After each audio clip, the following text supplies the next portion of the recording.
Você já imaginou uma mulher que foi heroína em Israel? Uma profetisa, líder de louvor, irmã de Moisés e Arão? Alguém que viu Deus operar milagres, dividindo o mar, alimentando o povo no deserto? Ela era Miriam. Mas essa mesma Miriam, em um momento chocante, foi acometida por uma doença terrível, a lepra, e separada de todo o povo. O que uma mulher com um histórico tão grandioso poderia ter feito para ser punida de forma tão severa e pública por Deus? Neste vídeo, vamos mergulhar nas profundezas de uma das narrativas mais complexas e surpreendentes da Bíblia. Prepare-se para desvendar as motivações ocultas, o desafio usado à autoridade que Deus estabeleceu e as consequências impactantes que se seguiram. Fique conosco até o final, porque esta história não é apenas sobre o passado. Ela revela lições cruciais sobre inveja, julgamento e o perigo de desafiar o plano divino.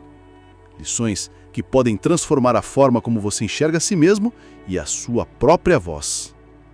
A verdade por trás da punição de Miriam pode ser mais próxima de você do que imagina. Para entender a queda de Miriam, precisamos, antes de tudo, lembrar de sua inegável grandeza e do seu papel fundamental na história de Israel. Miriam não era uma figura qualquer. Desde o berço de seu irmão Moisés, ela já demonstrava uma liderança protetora e uma visão para o plano de Deus. Lembrem-se daquele momento crucial, quando ela, ainda uma menina, vigiava seu pequeno irmão no cesto, às margens do Nilo.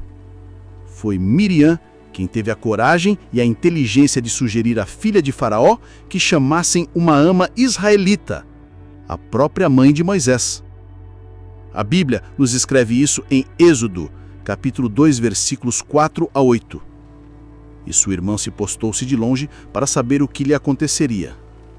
E a filha de Faraó desceu para lavar-se no rio, e as suas moças passeavam pela beira do rio. E ela viu a arca entre os juncos, e enviou a sua criada, que a tomou. E abrindo-a, viu a menino, e eis que chorava, e moveu-se de compaixão dela, e disse: Este é um dos meninos dos hebreus. Então disse sua irmã, a filha de Faraó: Irei eu a chamar uma ama das hebreias que crie este menino para ti? E a filha de Faraó lhe disse: Vai. Então a moça foi e chamou a mãe do menino.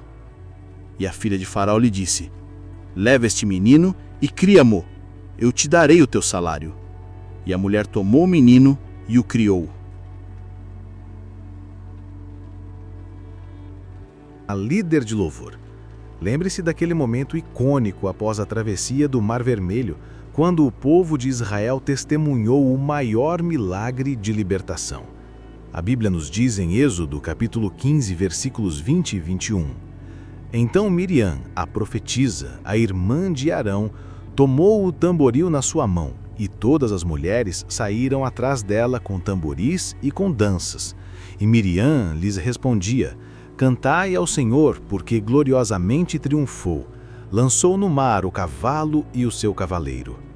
Ela liderava as mulheres em cânticos e danças, celebrando a vitória de Deus. Ela era uma voz reconhecida, com grande influência no acampamento. Imagine o respeito, a admiração que Miriam deve ter desfrutado como irmã mais velha de Moisés e Arão, a profetisa, a líder de louvor. No decorrer da jornada no deserto, ela, junto com Moisés e Arão, formavam um tripé de liderança. O próprio Deus afirmou mais tarde que os três foram enviados para guiar Israel. Miqueias 6:4. Miriam não era uma coadjuvante, ela estava no palco principal da história de Israel. E é essa grandeza inicial que torna sua história ainda mais complexa e sua queda mais chocante.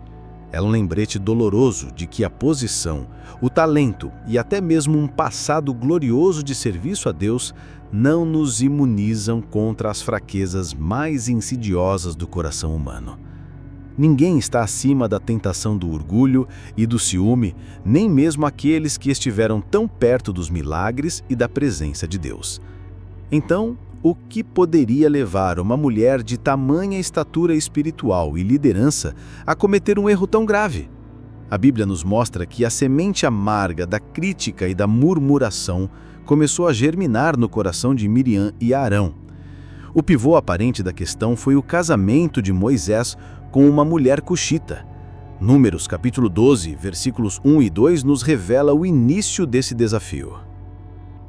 O pivô aparente da questão foi o casamento de Moisés com uma mulher cuxita. Números capítulo 12, versículos 1 e 2 nos revela o início desse desafio. E falaram Miriam e Arão contra Moisés, por causa da mulher cuxita com quem ele casara, porquanto tinha casado com uma mulher cuxita. E disseram: porventura falou o Senhor somente por Moisés? Não falou também por nós? Aqui, a Bíblia nos dá a razão explícita da queixa, a esposa cuxita. No entanto, muitos estudiosos acreditam que essa era apenas a faísca, o pretexto. A verdadeira chama que ardia no coração de Miriam, e talvez de Arão, era a autoridade. Porventura falou o Senhor somente por Moisés? Não falou também por nós? Esse era o grito da inveja disfarçada, do ciúme pela posição única de Moisés como porta-voz direto e inquestionável de Deus. Miriam e Arão, que também eram líderes e recebiam revelações de Deus, podem ter sentido que sua própria importância estava sendo diminuída. Talvez o casamento de Moisés com uma estrangeira tenha sido visto como uma quebra de tradição, uma oportunidade para questionar sua liderança e, por extensão, elevar a própria autoridade. A insatisfação com uma escolha pessoal de Moisés se transformou em um ataque direto à sua liderança espiritual, desafiando a própria unção de Deus sobre ele. É vital que nos perguntemos: quantas vezes em nossas próprias vidas a crítica nasce de um lugar de inveja ou de um desejo oculto de controle? Quantas vezes a insatisfação com o como ou com o quem esconde um anseio de estar no lugar do outro, de ter a sua voz mais ouvida, sua autoridade mais reconhecida?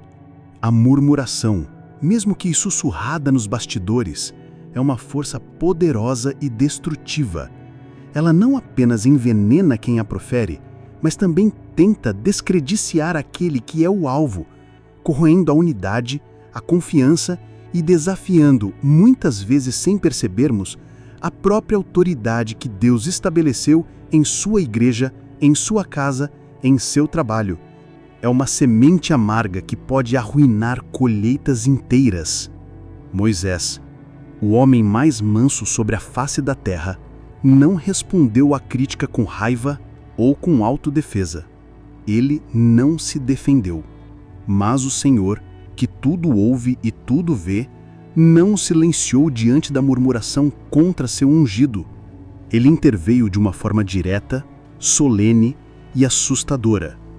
Números, capítulo 12, versículos 4 a 9, descreve a cena da intervenção divina, que se desenrola com uma solenidade arrepiante. E logo, o Senhor disse a Moisés, a Arão e a Miriam: saí vós três à tenda da congregação. E saíram eles três. Então o Senhor desceu na coluna de nuvem e pôs-se à porta da tenda, e chamou a Arão e a Miriam, e eles ambos saíram. E disse: ouvi agora as minhas palavras.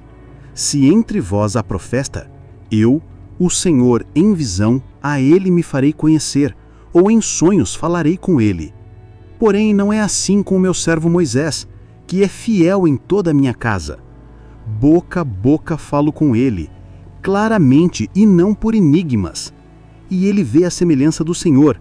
Por que, pois, não tiveste temor de falar contra meu servo, contra Moisés? Assim a ira do Senhor se acendeu contra eles, e ele se foi. Deus os chamou para um confronto pessoal.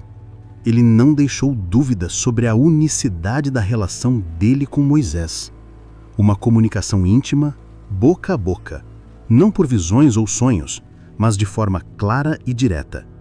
A pergunta de Deus ressoou com o peso do juízo. Por que, pois, não tiveste temor de falar contra meu servo, contra Moisés?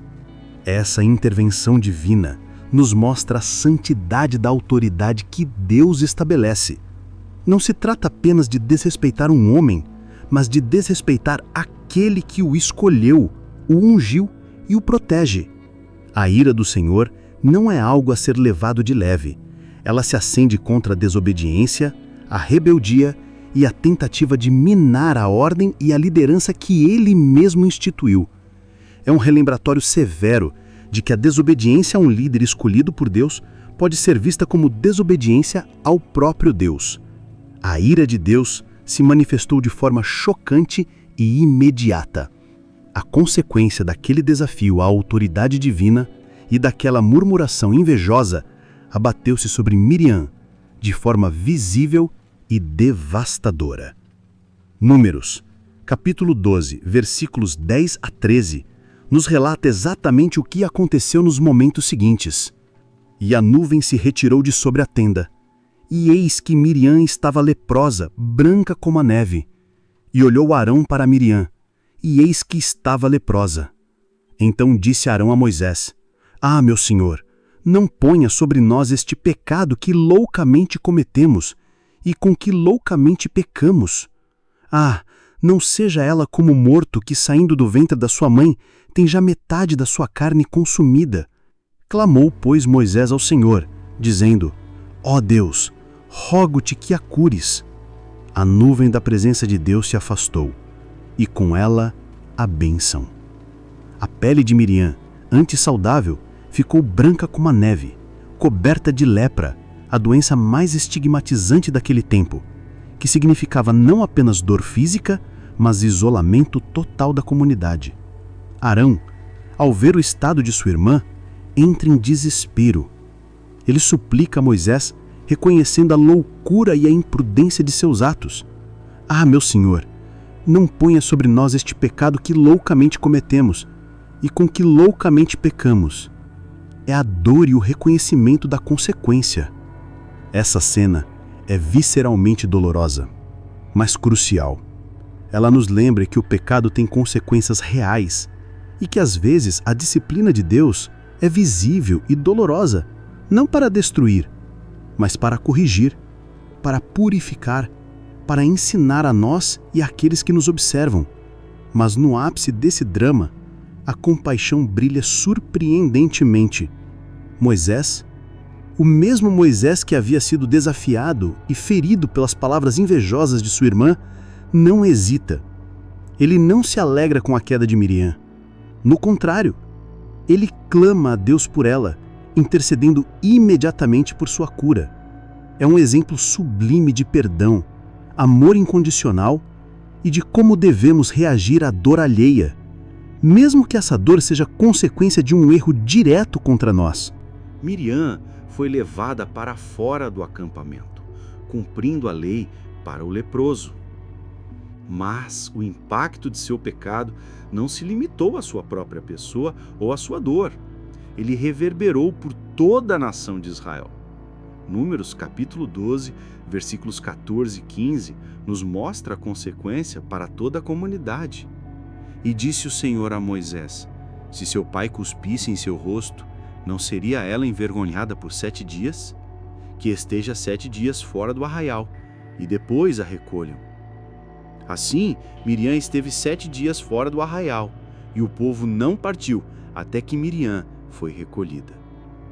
Israel, o povo que vivia em constante movimento no deserto, parou. A jornada de toda uma nação, de milhares de pessoas, foi pausada por 7 longos dias por causa do pecado de uma única pessoa, uma líder.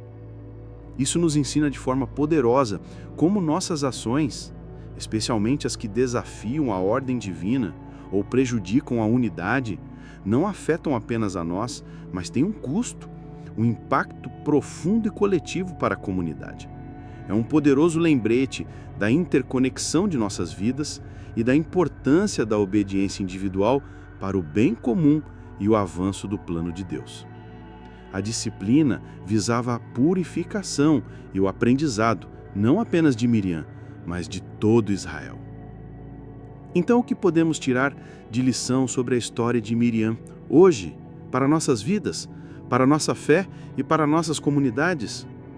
O perigo sutil da inveja e da murmuração, O ciúme pela posição ou bênção alheia, mesmo que comece com um pensamento ou um sussurro, pode corroer o coração e nos levar a uma rebelião aberta contra a autoridade e, em última instância, contra Deus.